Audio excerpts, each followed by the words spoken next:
யூஸ்ஃபுல்லான இன்ட்ரெஸ்டிங்கான வீடியோ தான் பார்க்க போகிறோம். நீங்கள் நம்ம சேனலை ஃபஸ்ட் டைம் பார்க்குறீங்க அப்படின்னா நம்ம சேனலை சப்ஸ்கிரைப் பண்ணி சப்போர்ட் பண்ணுங்கள். வாங்க வீடியோக்குள்ளே போகலாம். ஒரு சில விஷயங்களை நம்ம கொஞ்சம் இஷ்டப்பட்டு செஞ்சோம் அப்படின்னா நமக்கு கஷ்டம் அப்படின்றதே தெரியாது. இன்றைக்கி மார்னிங் நாங்கள் எல்லாருமே லேட்டாக தான் எழுந்திரிச்சோம். ஹஸ்பண்ட் பரபரன்னு கிளம்பி சீக்கிரமாக போயிட்டாங்க. மார்னிங் பிரேக்ஃபாஸ்ட் கூட சாப்பிடலை. இன்றைக்கி நாங்கள் 3 பேர் மட்டும்தான் அப்படின்றதுனால சேமியா கிச்சடி மாதிரி செஞ்சு கொடுத்துட்டேன். கொஞ்சம் அதில் வெஜிடபிள்ஸ்லாம் போட்டு கலர்ஃபுல்லாக இருந்ததுனால குழந்தைங்களும் விரும்பி சாப்பிட்டாங்க. நம்ம சாப்பிட்றது மட்டும் முக்கியம் கிடையாது, குழந்தைங்க விரும்பி சாப்பிட்றாங்களா அப்படின்றத நம்ம எப்போவுமே கவனிச்சுக்கணும். சரி, ஆசையாக பணியாரக்கல் வாங்கியாச்சு. நம்ம கண்டிப்பாக சூப்பராக இன்றைக்கி பணியாரம் செய்யலாம் அப்படின்னு சொல்லிட்டு 1 கப் பச்சரிசி, 1 கப் சாப்பாட்டு அரிசி, 1/4 கப் அளவு உளுந்து, கொஞ்சமாக வெந்தயம் போட்டு காலையிலே ஊற வச்சுட்டேன். குழந்தைங்களுக்கு நம்ம வெளியில் நிறையவே வாங்கி கொடுப்போம் சாப்பிட்றதுக்கு. இருந்தாலும் நம்ம வீட்டில் ஹெல்த்தியாக நம்மளே செஞ்சு கொடுக்கும்போது நமக்கே அது ஒரு தனி சந்தோஷமாக இருக்கும். நாங்கள் 3 பேர் மட்டும் இருக்கும்போது கண்டிப்பாக ரொம்ப சிம்பிளாக 1 பாட் ரெசிபி தான் அதிகமாக நாங்கள் செய்வோம். இன்றைக்கி நான் டொமேட்டோ ரைஸ் தான் செய்ய போகிறேன். இது குழந்தைங்களுக்கும் பிடிக்கும். நாங்கள் ஈஸியாகவும் செஞ்சிடலாம். நம்ம எப்போவுமே சிம்பிளாக செய்கிற மாதிரியான ரெசிபிஸ் செஞ்சோம் அப்படின்னா கிச்சன்லேயே நம்ம அதிகமாக நிற்கிற வேண்டிய நேரம் நமக்கு குறையும். தக்காளி சாதம் ரொம்ப டேஸ்ட்டாக இருக்கணும் அப்படின்னா தக்காளி நல்லா வதங்கினதுக்கு அப்புறமா நாம் அரிசி சேர்த்து குக்கரை மூடி வைக்கணும். தக்காளி வதங்குறதுக்கு முன்னாடியே நாம் அரிசி சேர்த்துட்டு குக்கரை மூடி வச்சிட்டோம் அப்படின்னா தக்காளி சாதம் அந்தளவுக்கு டேஸ்ட்டாக இருக்காது. தக்காளி நல்லா வதங்கினதுக்கப்புறம் நம்ம அரிசி சேர்த்துட்டு தக்காளி சாதம் செஞ்சோம் அப்படின்னா தக்காளி சாதம் ரொம்பவே டேஸ்ட்டாக இருக்கும். இந்த மாதிரி 1 பாட் ரைஸ்லாம் நம்ம செய்யும்போது அரிசியை ஒரு அரை மணி நேரத்துக்கு முன்னாடியே நம்ம ஊற வச்சிட்டோம் அப்படின்னா நமக்கு சாதம் குழையவும் செய்யாது. அதே மாதிரி நல்லா உதிரியாகவும் நமக்கு கிடைக்கும். அதே மாதிரி இப்போ நம்ம அரிசியை ஊற வச்சிட்டோம் அப்படின்னா இப்போ 1 கப் அரிசிக்கு கண்டிப்பாக 2 கப் மட்டும்தான் தண்ணி சேர்க்கணும். அதுக்கு மேலே நாம் சேர்த்துடக்கூடாது. இப்போ பாருங்கள், கேஸ் போனதுக்கப்புறம் தான் நம்ம ஓப்பன் பண்ணணும். அப்போ தான் நமக்கு நல்லா உதிரியாக கிடைக்கும். பாருங்கள், சாதம் சூப்பராக ரெடியாகி வந்துருச்சு. அப்பார்ட்மெண்ட்டில் வீட்டுக்குள்ளே குழந்தைங்கள வச்சுட்டு வளர்க்குறோம் அப்படின்னா இந்த மாதிரி கிச்சன் வேலையெல்லாம் காலையில் மேக்ஸிமம் ஒரு 10-11 மணிக்குள்ளே நீங்கள் கிச்சன் வேலையெல்லாம் முடிச்சிட்டிங்க அப்படின்னா குழந்தைங்க கூட டைம் ஸ்பெண்ட் பண்ணுறதுக்கு நமக்கு ரொம்பவே நல்லாயிருக்கும். குழந்தைங்கள வீட்டிலே வச்சுருக்கும் போது குழந்தைங்களுக்கு கண்டிப்பாக நம்ம இப்போ கொடுக்குறது அப்படின்னா ஃபோன் தான் கொடுக்குறோம். ஆனால் அவங்கள அந்த ஃபோன் மைண்ட்லேருந்து டைவெர்ட் பண்ணுறதுக்கு அவங்களுக்கு ஏதாவது ஒரு ஆக்டிவிட்டீஸ் நம்ம கொடுத்துக்கிட்டே இருக்கணும். அதுக்கு நாம் பக்கத்தில் அவங்க கூட இருக்கணும். அப்போ தான் அவங்கள அந்த ஆக்டிவிட்டீஸ் எல்லாம் நம்ம செய்ய வைக்க முடியும். என் பொண்ணுக்கு இப்போ ஒரு 3 வயசு ஆகுது, பையனுக்கு 2 வயசு ஆகுது. இப்போ பாப்பா இந்த மாதிரி உட்காந்து எழுதுறதுனால பக்கத்துலேயே அவனுக்கு எழுத தெரியல, அவனும் கையில் வச்சு ஏதாவது செய்யலாம் அப்படின்ட்டு அவன் கூட செய்யலாம். இது ரெண்டுமே இல்லை கண்டிப்பாக என் பொண்ணோ என் பையனோ 2 பேருமே மொபைல் தான் கேட்பாங்க. என் பொண்ணு இப்போ 1.5 வயசுலேருந்து நான் அவளுக்கு ஃபோன் கொடுத்து பழக்கிட்டேன். அவள் ஃபோனுக்கே கொஞ்சம் அடிக்ட் ஆன மாதிரி இருந்தா. அவளை டைவர்ட் பண்ணுறதுக்கு இப்போ இந்த மாதிரி நிறைய விஷயங்கள் நான் செய்கிறனால இப்போ ஃபோன் அவள் யூஸ் பண்ணுற டைம் ரொம்பவே குறைஞ்சிருக்கு. குழந்தைங்க மாறணும்னா கண்டிப்பாக நாம தான் மாறி ஆகணும். குழந்தைங்க முன்னாடி ஃபோன் யூஸ் பண்ணுறதை நாம் குறைச்சாலே குழந்தைங்களும் குறைச்சிருவாங்க. குழந்தைங்க கூட நாம் கொஞ்சம் டைம் ஸ்பெண்ட் பண்ணும்போது குழந்தைங்க ரொம்பவே சந்தோஷமாக ஆயிடுவாங்க.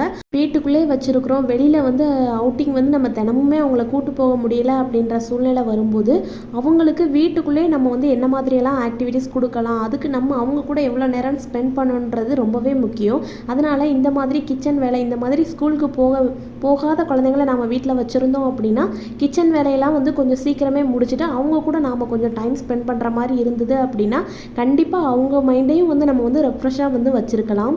நான் இன்றைக்கி மதியம் லஞ்சுக்கு தக்காளி சாதத்துக்கு சைடிஷாக கீரை போட்ட ஆம்லேட் தான் செஞ்சுருக்கிறேன். அதுக்கு நான் கீரையை தண்டு கீரையை பொரியல் மாதிரி செஞ்சு எடுத்துட்டு அந்த பொரியலில் மிளகாயை மட்டும் தனியாக எடுத்துட்டு முட்டையில் இந்த கீரை பொரியலை சேர்த்துட்டு அதை நல்லா பீட் பண்ணிவிட்டு இந்த மாதிரி எக் ஆம்லேட்டாக போட்டு கொடுத்துட்டேன். இந்த மாதிரி கொடுத்தோம் அப்படின்னா கண்டிப்பாக கீரைன்னு அவங்களுக்கு தெரியவே செய்யாது. ஏன்னா அதில் மல்லியெல்லாம் அப்படிலாம் போட்டிருப்போம்னு அவங்க நினச்சிருப்பாங்க.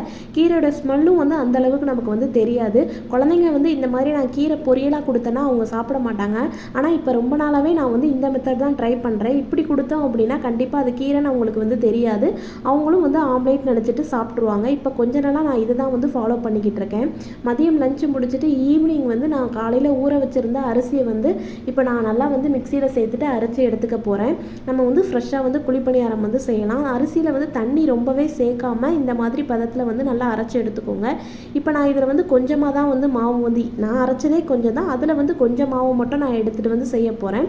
அதுக்கு ஒரு கிண்ணம் அளவு கருப்பட்டி இந்த மாதிரி நல்லா வந்து மிக்சியில் ஒரு சுற்று விட்டு அது கூடவே 2 ஏலக்காயும் போட்டு நல்லா சுற்றி எடுத்துட்டேன். ஏன் அப்படின்னா நம்ம கருப்பட்டியை வந்து கொஞ்சம் கட்டி கட்டியாக போட்டால் கரையிறதுக்கு வந்து டைம் எடுக்கும். இந்த மாதிரி மிக்சியில் ஒரு சுற்றி விட்டுட்டு போட்டோம் அப்படின்னா ஈஸியாக நம்ம வந்து கரைஞ்சிரும். இப்போ குழிப்பணியாரக்கல்ல எல்லா குழியிலையுமே நான் வந்து 1 டேபிள் ஸ்பூன் அளவு எண்ணெய் வந்து சேர்த்துட்டேன். எண்ணெய் கொஞ்சம் நல்லா சூடானதுக்கப்புறமா நம்ம வந்து மாவு வந்து சேர்த்துடலாம். ஒரு 3/4 குழி அளவுக்கு வர்ற அளவுக்கு தான் மாவு வந்து சேர்க்கணும். அப்போ தான் நமக்கு வந்து திருப்பி போடுறதுக்கு நல்லாயிருக்கும். நானும் அப்படி தான் சேர்த்தேன். நான் வந்து இப்போ தான் வந்து கொஞ்சம் கொஞ்சம் குழிப்பணியாரம் வந்து செய்கிறதுக்கு ஆரம்பிச்சிருக்கனால ஸ்டார்டிங் ஸ்டேஜ்னால எனக்கு வந்து ஸ்டார்டிங் ட்ரபிள்னே சொல்லலாம். திருப்பி போடுறதுக்கு ரொம்ப கஷ்டப்பட்டு தான் நான் வந்து திருப்பி போட்டேன். கையில் 1 ஸ்பூன் இன்னொரு கையில் வந்து நைஃப் வச்சுட்டு நான் வந்து 2யும் யூஸ் பண்ணி தான் இந்த மாதிரி திருப்பி போட்டேன். நான் திருப்பி போடுற நிலைமையை நீங்கள் பார்த்தாலே உங்களுக்கு தெரியும். எதுவுமே வந்து பழகுன உடனே நமக்கு வந்து வந்துடலாது இல்லையா? பழக தான் நமக்கு வந்து எல்லாமே வரும். குழிப்பணியாரம் வந்து கீழே ஒட்டவே இல்லை. ஆனால் வந்து திருப்பி போடுறதுக்கு கொஞ்சம் கஷ்டமாக இருக்குது. சரி நம்ம ப்ராக்டிஸ் பண்ணுவோம், அப்போ தான் நமக்கு வந்து எல்லாமே வரும் அப்படின்னு நான் நினச்சிக்கிட்டேன். ஆனால் குழிப்பணியாரத்தோட டேஸ்ட் வந்து ரொம்பவே நல்லா இருந்தது. குழந்தைங்க விரும்பி சாப்பிட்டாங்க. முக்கியமாக என்னோடய பையனுக்கு வந்து ரொம்ப பிடிச்சிருந்தது. அவன் விரும்பி சாப்பிட்டான். இப்போ தினமுமே அவன் குழிப்பணியாரம் செஞ்சுத்தாங்க அப்படின்னு கேட்கவே ஆரம்பிச்சிட்டான். அவனுக்கு வந்து பிடிச்சிருந்தது ரொம்ப. பாருங்கள் எவ்வளோ ஒரு சாஃப்டாக இருக்குது. போட்டு நமக்கு ஒரு 2 நிமிஷத்துலேயே வந்து நல்லா வெந்து வந்துடுது. நான் கூட நினச்சேன் நம்ம ஆயிலில் டீப் ஃப்ரை பண்ணாலுமே உள்ளே வேகிறதுக்கு வந்து டைம் எடுக்கும். ஆனால் இந்த மாதிரி பணியாரம் பேனில் நம்ம வந்து வேக வச்சு எடுத்தோம் அப்படின்னா நமக்கு ஆயிலும் கம்மியாக தான் ஆகும், வேகிற டைமும் வந்து கம்மியாக தான் ஆகும். நீங்களும் ட்ரை பண்ணி பாருங்கள். நெக்ஸ்ட்டு ஈவினிங் வந்து குழந்தைங்கள குளிப்பாட்டிட்டு அடுத்து வந்து அவங்களுக்கு விளையாடுறதுக்கு இந்த மாதிரி அவங்களுக்கு பிடிச்ச விளையாட்டு பொருட்களை வந்து எடுத்து போட்டு மேக்ஸிமம் அவங்க இந்த மாதிரி கட்டிலில் பெட்டில் உட்காந்து தான் வந்து விளையாடுவாங்க. அவங்க விளையாடுறதே போதும் அப்படின்னு சொல்லிட்டு நானும் அலோவ் பண்ணிடுவேன். ஈவினிங் எல்லா வேலையும் முடிச்சுட்டு அவங்கள இந்த மாதிரி கொஞ்சம் நேரம் விளையாட விட்டுட்டோம் அப்படின்னா நம்ம ஈவினிங் ரொட்டீனை வந்து ஸ்டார்ட் பண்ண ஆரம்பிச்சிடலாம். இன்றைக்கி ரொம்பவே சிம்பிளான ஈவினிங் ரொட்டீன் தான் பார்க்க போகிறோம். நான் இப்போல்லாம் வந்து ஒரு 2 வீக்ஸாக வந்து ஈவினிங் வந்து ரொம்ப சிம்பிளாக இருக்கிற ரெசிபிஸ் தான் வந்து செலக்ட் பண்ணி செய்கிறேன். ஏன்னா இங்கே வந்து காலையில் 1 ஹவர் ஈவினிங் 1 ஹவர் தான் தண்ணி வருது. அந்த தண்ணி வர்றதுக்குள்ளே நம்ம மற்ற வேலையெல்லாம் முடிச்சாகணும். அதனால் சாயந்தரம் வந்து கொஞ்சம் ஒர்க் வந்து அதிகமாக இருக்கிற மாதிரி தோணுது. ஏன்னா நம்ம பகலில் செய்கிற வேலை வந்து எல்லாமே ஈவினிங் செய்கிற மாதிரி ஆகிடுச்சு. அதனால் ரொம்ப சிம்பிளான ரெசிபியாக வந்து செலக்ட் பண்ணி செஞ்சுக்கிட்டு இருக்கேன். இன்றைக்கி வந்து பட்டாணி புலாவும் அதுக்கு வந்து முட்டை கிரேவியும் தான் வந்து செய்ய போகிறேன். நான் செய்கிற எல்லா அளவுகளுமே உங்களுக்கு வந்து மேலே வந்து நான் கொடுக்குறேன். இப்போ பட்டாணி வெங்காயம் எல்லாம் நல்லா வதங்கினதுக்கு அப்புறமா நான் வந்து 1/2 மணி நேரம் ஊற வச்சுருந்த அரிசி வந்து நான் வந்து சேர்த்துக்கிட்டேன். சேர்த்ததுக்கு அப்புறமா நாம் வந்து 2 கப் அளவு வந்து தண்ணி சேர்த்துக்கலாம். நான் வந்து 1 கப் அரிசிக்கு 2 கப் வந்து தண்ணி சேர்த்துருக்கிறேன். கேஸ் ஃபுல்லாக போனதுக்கப்புறம் இந்த மாதிரி ஓப்பன் பண்ணி பாருங்கள். நம்மளோட சூப்பரான பீன்ஸ் புலாவ் வந்து ரெடி ஆகிடுச்சு. பாருங்கள் ரொம்ப சூப்பராக ஒட்டாமல் உதிரியாக கிடச்சிருக்கு. இது அப்படியே இப்போ நான் வந்து ஹாட் பாக்ஸில் மாற்றி வச்சுக்கிறேன். எக் கிரேவி வந்து இதுக்கு முந்தின விளாகில் வந்து நான் ஜீரா ரைஸ் கூட எக் கிரேவி செஞ்சு காமிச்சிருக்கேன். அதோட லிங்க்கும் நான் கீழே டிஸ்கிரிப்ஷனில் கொடுக்குறேன். எக் கிரேவி வீடியோ எடுக்க முடியல, அதனால் காட்டலை. இன்றைக்கி ரொட்டீனில் எந்த ரெசிபி உங்களுக்கு பிடிச்சிருங்கன்றதை மறக்காமல் கமெண்ட் பண்ணுங்கள். தேங்க்யூ.